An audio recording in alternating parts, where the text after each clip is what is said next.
Music production can be really, really, really overwhelming. I'm gonna do my best to make it a little less overwhelming.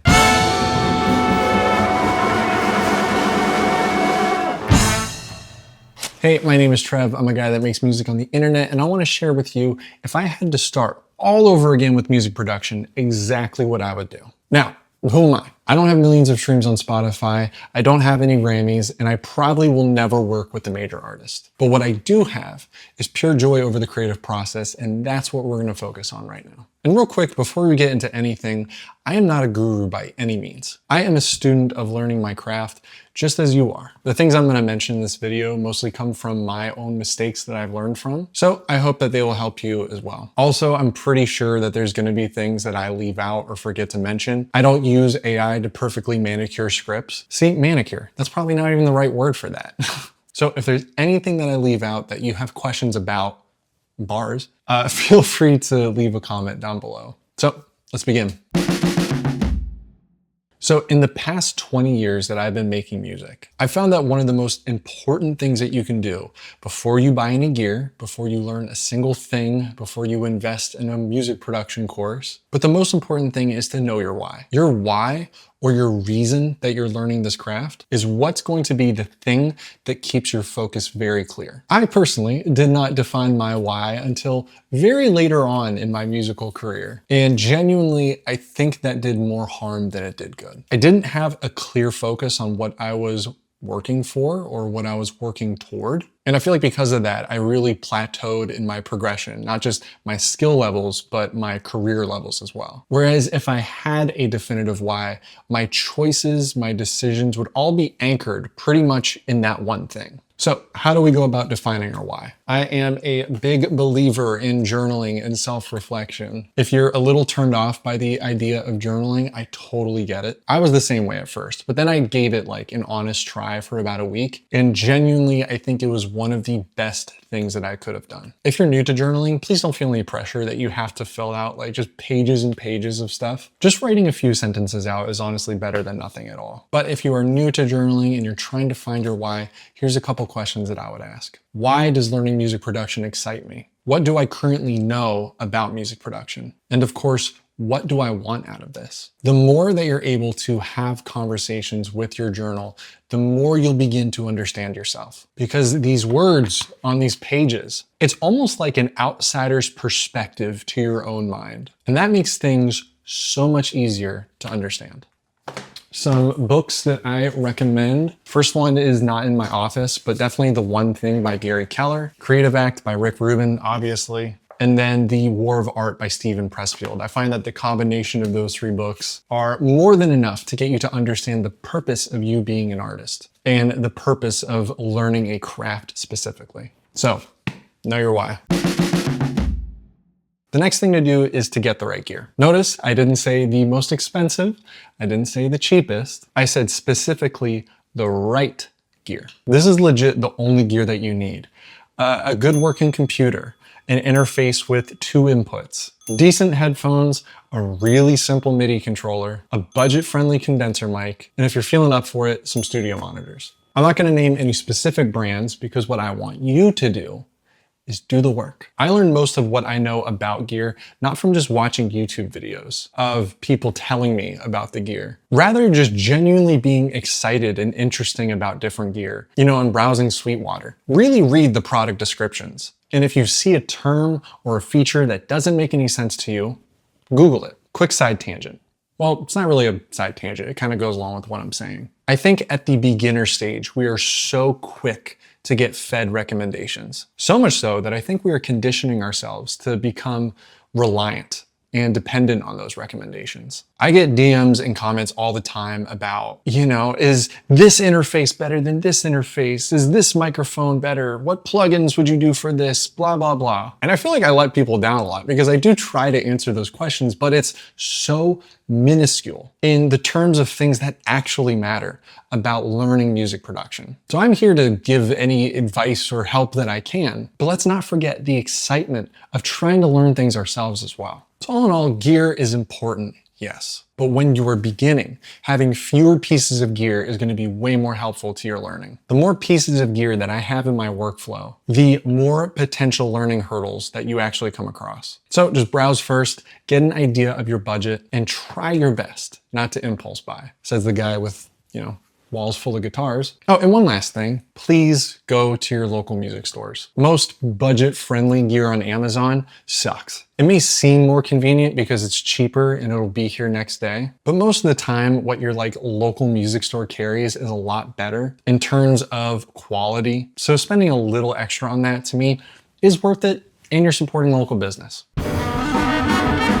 Once you get your gear, one of my favorite things to recommend is get it all hooked up and then f around and find out. Curiosity is such an important thing to hold on to, not just when you're beginning, but your entire lifespan as a creative. And I personally believe that curiosity will always come to us as long as we acknowledge that we don't really know what we're doing. I love the music that I make. I think it sounds good most of the time, but I'm not a guru by any means. And because I acknowledge that it is impossible to become a guru in art, and don't listen to anybody who claims they are, by the way, this allows me to approach things always from a learning perspective. So I always allow myself time to open up my DAW, just mess around and not really worry about my molded creative process. Just free form expression, baby. And this is going to be really vital as you're learning because it's giving you the freedom to just explore without any expectations.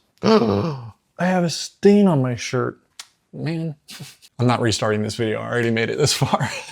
But yeah, a lot of your learning is just gonna be you in your DAW messing around with a fader, playing around with the panning, and just making random adjustments to EQ, And as you're messing around with this stuff, try your best to match what you see to what you hear. As you're bringing something up in volume, what different qualities are you hearing as you bring that up? Same thing if you bring it down. What qualities of the sound do you hear as things get quieter? This is gonna be your first introduction to deep listening, which we'll get to later. But yeah, schedule time just to mess around in your DAW.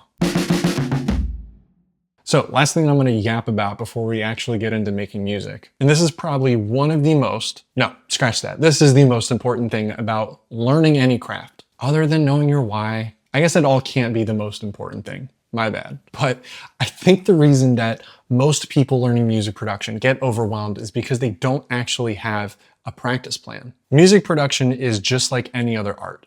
There is a right way to practice and there is a wrong way to practice. I've told this story on the channel before, but about 5 years ago, that's when I noticed that I hit a really bad plateau with my music production. My work wasn't bad, but I couldn't get over the hurdle of getting a professional sound, whatever that means. My perceived way of practicing was showing up to my studio and just trying to create things, which, don't get me wrong, is a form of practice, but I didn't have a clear focus and purpose of what I was there to do. So that's when I changed everything. Instead of just wandering with my growth, I'm gonna face it head on and get full clarity on what I need to work on to get better at music production. I mentioned earlier in this video about journaling.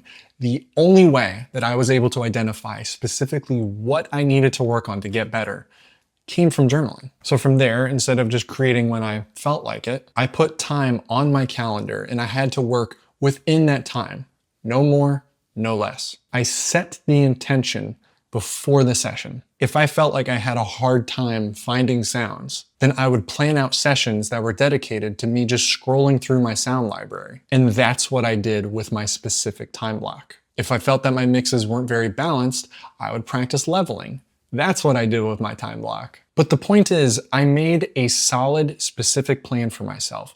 And once I really stuck with that plan, that's when I really started to learn. And when I really started to learn, that's when I started getting better. So let's make a practice plan for you. First thing, be super aware with your schedule. You should be fully aware of your obligations, meetings, doctor's appointment, school, work, anything going on in your life. Once you have those things filled in on your calendar, find an area of opportunity every single day. Doesn't matter if it's 15 minutes, doesn't matter if it's 60 minutes, but find that time that you have to practice. And by the way, it's so much better to schedule consistently versus 2 days that you can work for like 5 hours at a time? One, it's like a gym. Is it better to work out every day for 30 minutes or 1 day a week for, 4 hours? You know the answer to that. But two, working in shorter but more consistent bursts is gonna do a lot for your mental RAM. And it's gonna help ease a lot of the overwhelming feelings of learning. Personally, I find that it makes it way easier to commit to a learning session if one, I know exactly what I have to do in that session, and two, I know that that's the only thing that I have to do in the session. So once we have our schedule and our practice times scheduled out, how do we know what to practice on? Now, of course, this is going to differ from person to person, but if you're just getting into music production, here's a good list of steps that I think are pretty manageable and flow into each other. First, focus on getting your basic DAW functions down. Setting up your interface, the pause and play function, the recording function, how to adjust tempo, and the basics of adjusting volume. Next, since most home studio musicians rely on MIDI, I would say start to get more comfortable with MIDI. Play around with some presets, track some MIDI, maybe write some in, play around with different velocities and timing, and also learn to quantize. Next, start recording audio. Play around with different input gains on your interface. Level that into the DAW. And most importantly, play around with microphone positioning. Not many people know this. I'm gonna let you in on a little secret, but every single microphone has a hidden built-in EQ. It's called positioning. Wherever I put this microphone, the sound is going to be different. If it's close to my mouth, there's going to be more low end. If it's far away from my mouth, there's going to be less low end.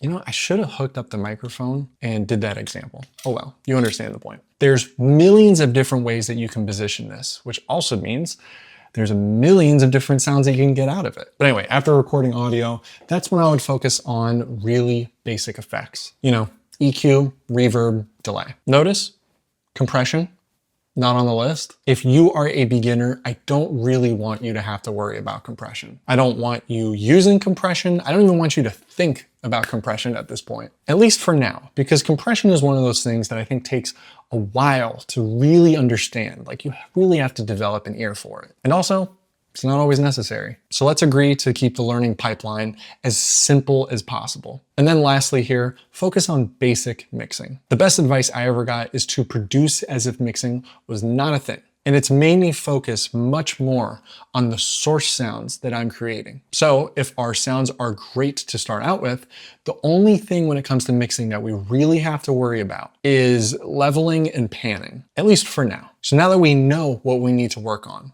you have your calendar, schedule it in. If you're going to commit to, let's say, 5 sessions a week, I'd recommend to make 3 of those practice sessions and then the remainder 2 just fun creative sessions. You don't want to take all of the fun out of making music, and if you only focus on practicing, I promise you it will take the fun out of it. So make sure that you are scheduling time for yourself just to play around, because guess what?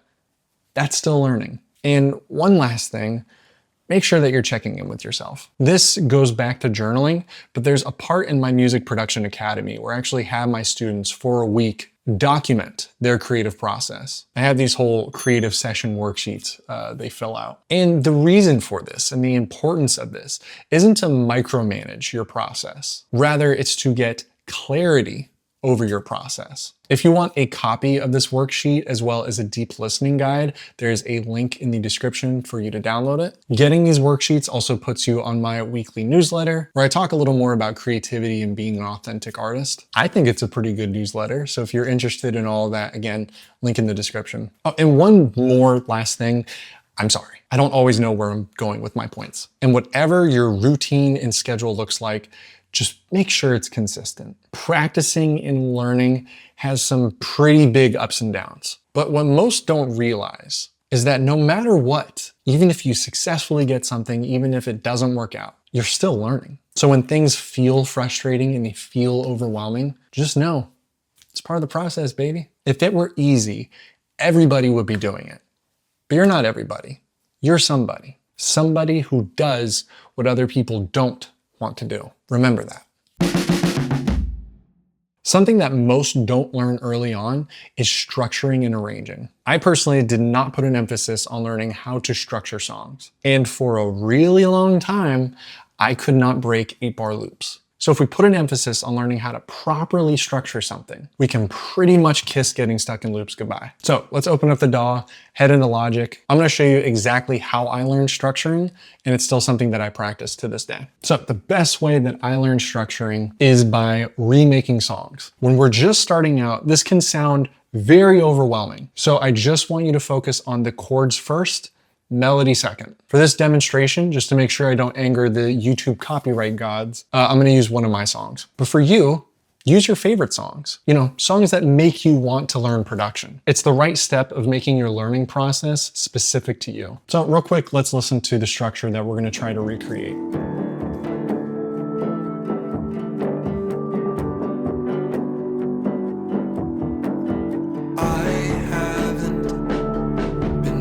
Intentional,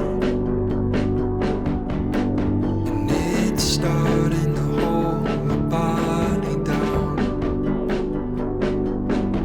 And with every pause and my mental flaws that's been blinding my ways, what I need now, just show me how to let it all to fade. I can't give it up.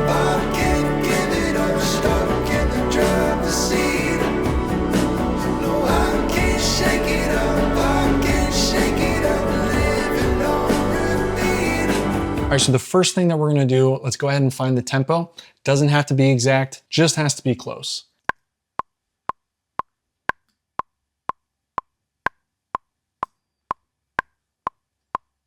So I'd say it's around 125. And then what I'm gonna do now is just open up a MIDI piano. In Logic, I just like using the classic electric piano. And I'm just gonna find the chords.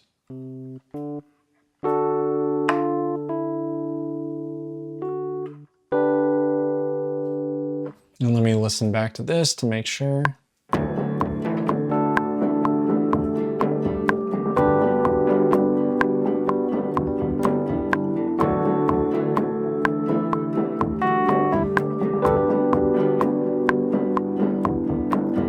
All right, so I'm gonna better align this so that way, you know, it may not be perfect to the tempo, but it's relatively close. And I'm just gonna play out the chords. And I do this section by section at a time. I don't wanna try to remake the whole song in one sitting because that's overwhelming. And the way to eat an elephant is one bite at a time, right? So let's just get this first intro part.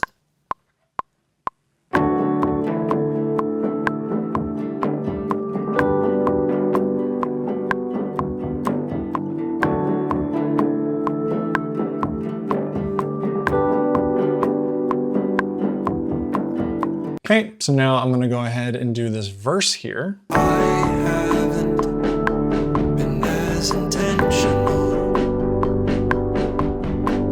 and it's starting to hold my body down.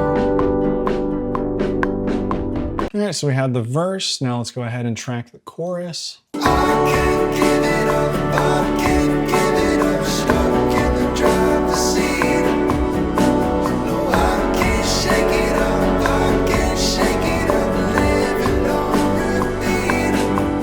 Okay, so I'm only gonna do up to the first chorus for this example, but pretty much all you would do is this for the whole entire song. And something else to consider while you're doing the chords. You know, make sure that you're leaning into the energy and the accents of the songs. That's kind of how you can take it a step further, because this is very different than this.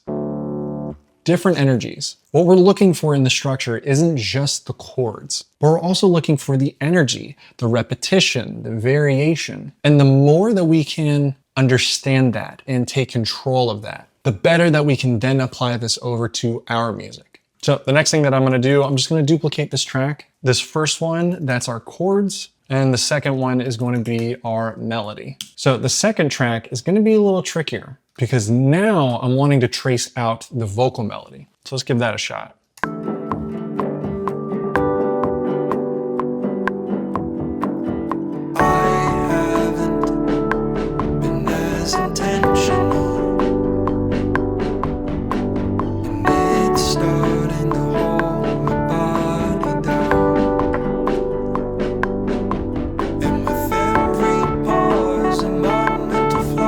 That's been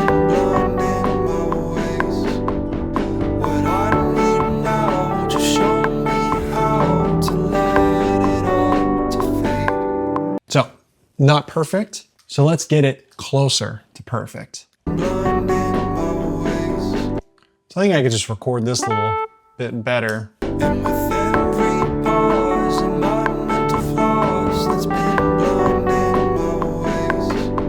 All right, let's move on to the chorus. I can't give it up, I can't give it up, stuck in the driver's seat. No, I can't shake it up, I can't shake it up, living on repeat. So now that we have that, if we just solo these two out, we now have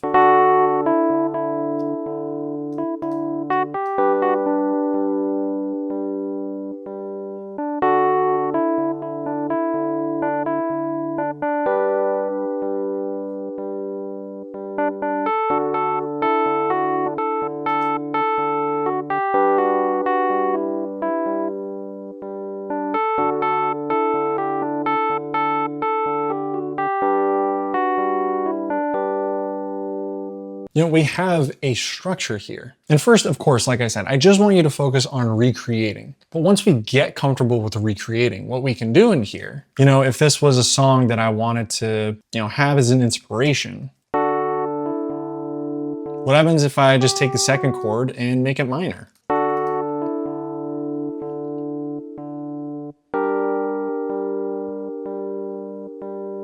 But they're now creative Lego blocks that we can start just making different adjustments. We can put different chords in different places and know how it deviates from the original structure. And this is going to help us build a world of where to go with chords and how to think a little differently about structuring and arranging. Same thing with the melody. What happens if we just completely flip upside down the melody? Let this exercise be sort of like a sandbox to your creativity and to learning, structuring, and arranging. I'd say the goal to do this is at least once a week. It's going to totally help you build up confidence in knowing what chords go together, what chords maybe don't go together. You're going to start naturally seeing patterns between different structures. And that's going to help you develop an intuition on knowing what to do and where to go with your work. So now that we have structuring figured out, it's time that we can start adding basic elements. Again, keyword basic. When we're starting out with adding basic elements, again, I don't want you to fully try to figure this out on your own. In your separate creative sessions, sure, do whatever makes your heart happy. But in your practice sessions, you want a guide to follow. And there's no better guide than work that has already been made. So for this whole next part, think of it like art class. There's a subject in the middle of the room. Everyone is in a different spot of the room. Everybody is painting the same thing, but we all see it in a different way. This next part is how we begin to understand things in our own way. So first thing that we're gonna do, we're gonna deeply listen to this song. And deep listening is something I heavily believe in. I'll talk more about it here in a second, but let's listen first. I can't give it up, I can't give it up, stuck in the driver's seat. No, I can't shake it up, I can't shake it up, living on repeat. Because it's moving fast, and it's moving too slow. Stuck in my ways because I can't give up control. When it comes to deep listening, the first question that we should ask ourselves, what instruments do we hear? I hear drums, I hear acoustic guitars, I hear a piano, I hear vocals, and I hear all these other weird sounds that are in there. And again, there's a link in the description to get both the session worksheet and the deep listening worksheet as well. But we want to start with the most easily identifiable things here. Now in this, are there other elements that are a little more tricky to identify? Yes. That's totally okay. We're not wanting to remake those right now. We're just wanting to scratch the surface. Because in order for us to get to those deeper layers, we need to state the obvious first.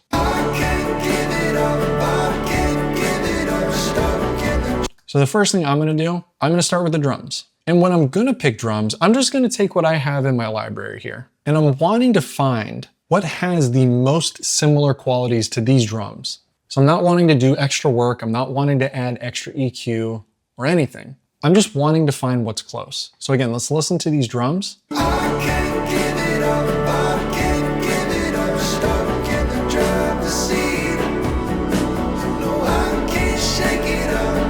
can't shake it up, Okay, so they're a little bigger sounding, a little wide open.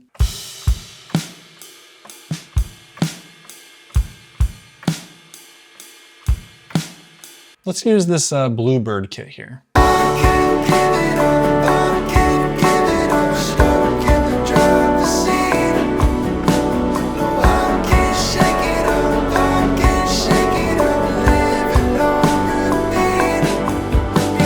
And for this, you don't have to get the playing perfect, just as long as you get the right accents in there. All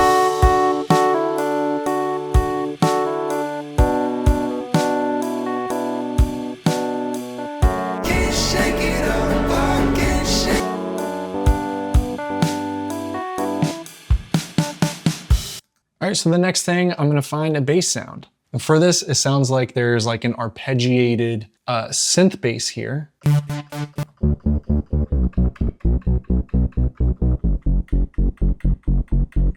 This big wide Reese one sounds pretty close to the one that I used here. I'm just gonna add an arpeggiator. Okay, and let's try that out.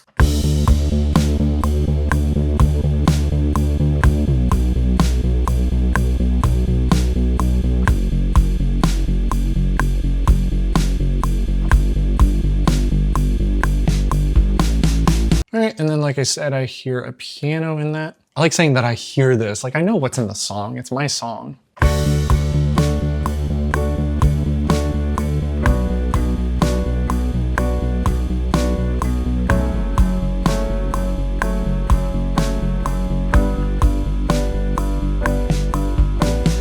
right, now let me grab a guitar. Normally I wouldn't just, plug a DI in and I would take the time to mic it, but for this example, we're just getting the basics down.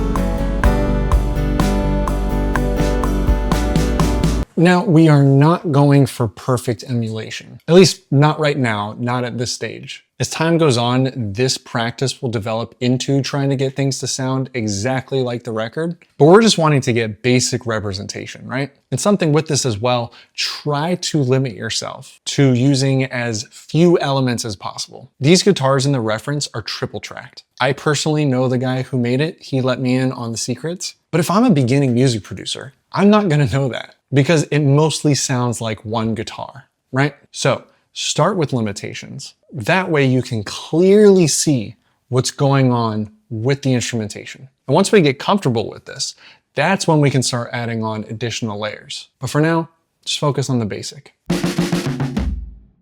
Once you get a good idea on how to piece things together, that's when I would recommend to start spending much more time with your sound library. Library, I can't say that word right for some reason. Like I said before, you want to produce as if mixing was not a thing. And the best way to approach that is if we just start with great sounds to begin with. The beautiful thing about templates and presets is not only does it give us a good starting point for sounds, but we can also learn from them as well. If you don't know how to build a guitar signal chain, great news. If I just open up one of these presets here, it shows me exactly how to build a guitar signal chain. And in Logic specifically, there's hundreds of examples. So I know, super boring. It may feel like a waste of time, but you're going to want to set aside practice sessions on just getting familiar with what you have at your disposal.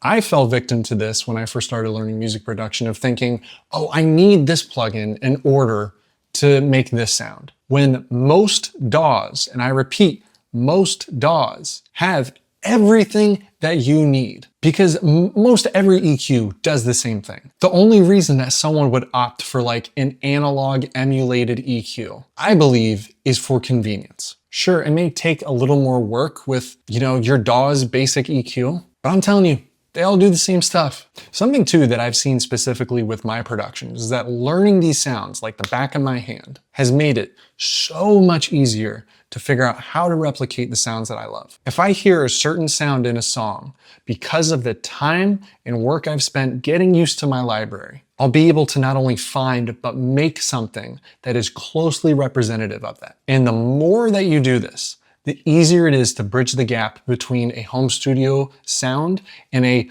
professional sound. For a beginner, this is going to be kind of tricky because what exactly are you listening for? Right now, you're just listening to the characteristics, and the characteristics should be based on how you feel. Don't worry about the many terms that musicians make up to describe sounds. Just focus more on what it feels like to you. If you don't know the music production jargon, make it up. Maybe you can use nature. If something feels sunny to you, if something feels cloudy, if it feels rainy, if it feels green, if it feels blue, it doesn't matter. Just find things that have specific meaning to you and stick by it.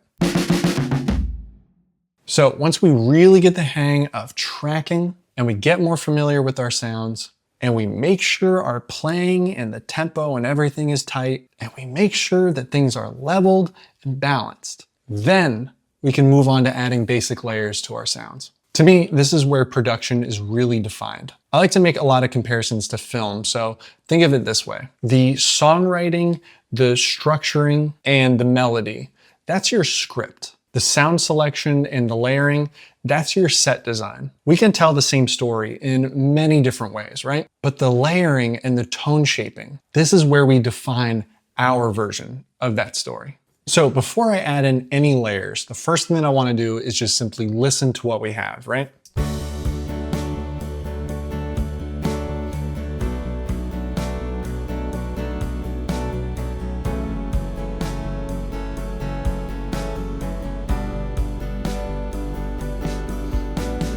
Sounds fairly full overall with just, 4 elements here, but these drums feel a little boring. So something that I can do to really spice them up without interfering with the main thing, because that's one of the most important things about adding layers is that we don't want them to interfere. We want them to play along with the track, right? Let's just start with tambourines. Let's see how this adds motion.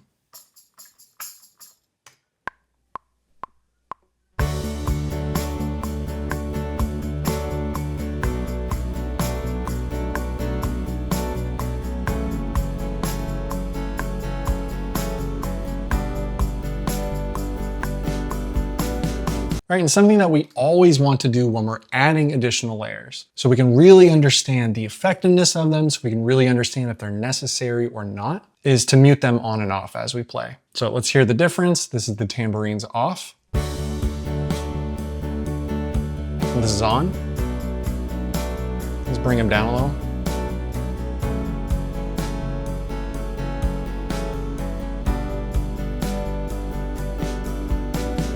So yeah, maybe we can add another layer. Maybe we can add some shakers, and I'll pan these tambourines to the right because we have a ride on the left-hand side. The shaker is fairly bright as well. So I want to kind of create a balance. I don't want to stack too much bright elements on one side. And let's have these shakers just sort of off-center in the middle maybe.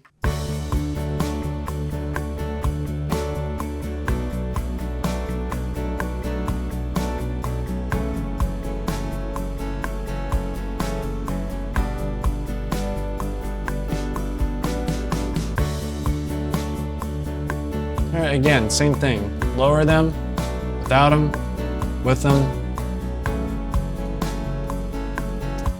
Okay, now something with this. Again, it's sounding full, but there's not really like one element that's like grounding everything together, If I listen to the original reference.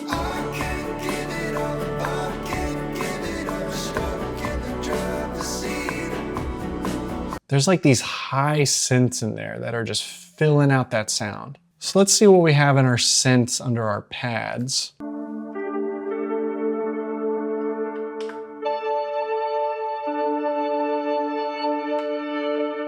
Let's just add that sound in there.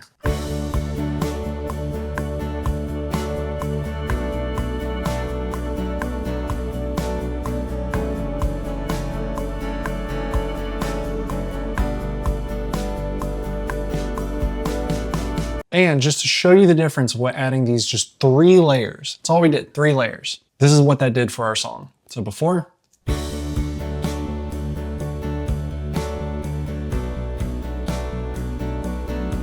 and after.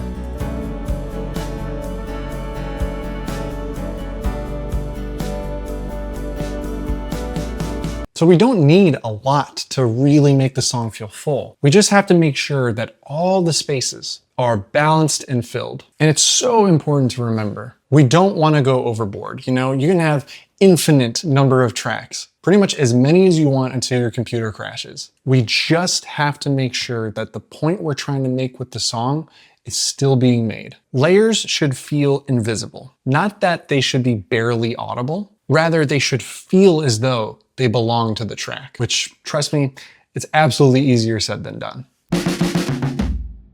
So now that we have all the pieces together, it's time to mix. The most important aspect about mixing that I have found, it's more important than EQ, it's more important than bus processing, or anything else. The most important thing is leveling. I like to think of the total mix as a conversation. In a conversation, nobody wants to be talked over. Everybody wants to be heard, right? So when we set our levels, it's not that we want everything to be even, right? What we want is for everything to be balanced. So I'm going to show you real quick the easiest way to mix something. So the first thing that I'm going to do is bring down all of these tracks here. Then I'm going to find the gain plugin in Logic. And if you're in a different DAW, just whatever plugin that you can make everything in mono in. And we're simply going to use this to flip from mono to stereo. When it's on, it's in mono. When it's off, it's in stereo. And the reason that we want to push everything into mono is when you bring everything from the stereo field right to the middle, you're going to know directly what is competing with what. Because if I have an element that's all the way out here to the right and all the way out here to the left, if I'm listening to them in stereo, there's not really a good way to know how they're interacting. Especially me, I have pretty significant hearing damage in my left ear. So I need these things to be mono, otherwise this ear is definitely gonna lie to me. So, mono trick. Flip everything to mono. I'm gonna start with these drums here. And when I bring up my first element, which usually is drums, I want my volume to be fairly neutral, meaning I want to be able to bring this up if I need to, and I want to be able to bring it down if I need to. I'm not looking to get things as loud as possible. If anything, the exact opposite. I like to keep things on the quieter side. One, because, it's gonna force me to lean in a little bit and really carefully listen to what's going on in the song. And then two, when I go to master this song, I'm not gonna have to compete so much. Everything's balanced, nothing is fighting red. I have control over it. So we'll just keep the drums there. Now, something really important about leveling. As I bring up this tambourine, sure, I'm listening to how loud I'm bringing up the tambourine, but more importantly, I'm listening to how the tambourine is affecting the drums. As I bring this tambourine up, there's a lot of highs in there that I'm adding. What else exists a lot in the highs? The ride cymbal, the main thing that's driving the drums along the kick and snare, right? So as I bring up this tambourine, does it start to interfere with other pieces of the drums?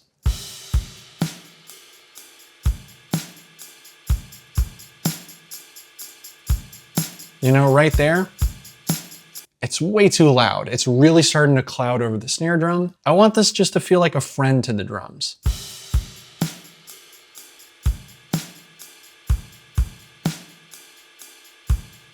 Right there. That way I still hear everything clearly about what's happening with the drums. I still feel the tambourine. It's not too much. Drums are still the superstar. Same thing with the shaker.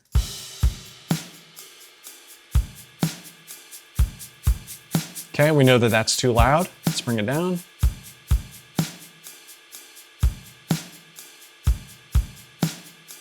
Maybe right there. So now that I have drums and percussion, let's hear that in stereo.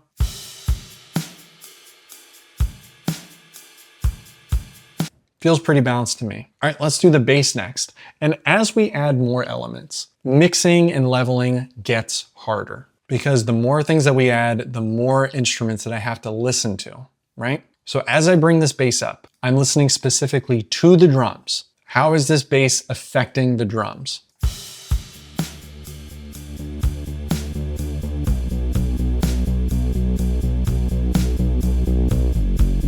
Right here, we start to lose the kick. Bass is way too loud and it's drowning it out.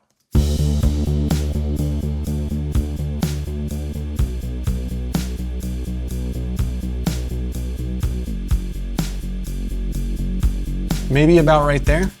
I can still hear the things that are going on. Let's do the piano.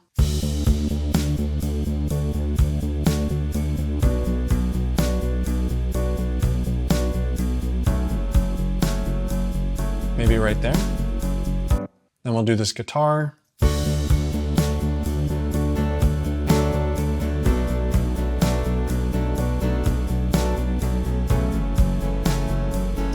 Then we'll do this synth.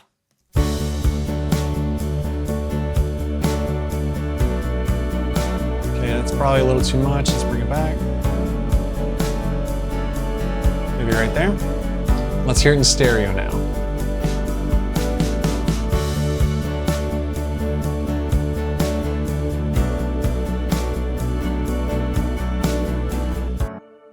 To me, that feels really balanced. I feel like I can identify each individual element without them feeling isolated. They feel cohesive. Now with this, if you're expecting me to cover compression or mix bus processing, or really anything else about mixing, this probably isn't the video for you. In this stage, you should be worried about getting a balanced mix. And I promise you at this point, those things are not going to be the thing that gets you a balanced mix. Proper leveling and listening is the thing that's going to get you that balance. You see, we get so caught up in plugins and gear and all this stuff that just doesn't matter. I mean, it'll matter with time. Just now, it's not that time. We don't want to run before we learn how to walk, right?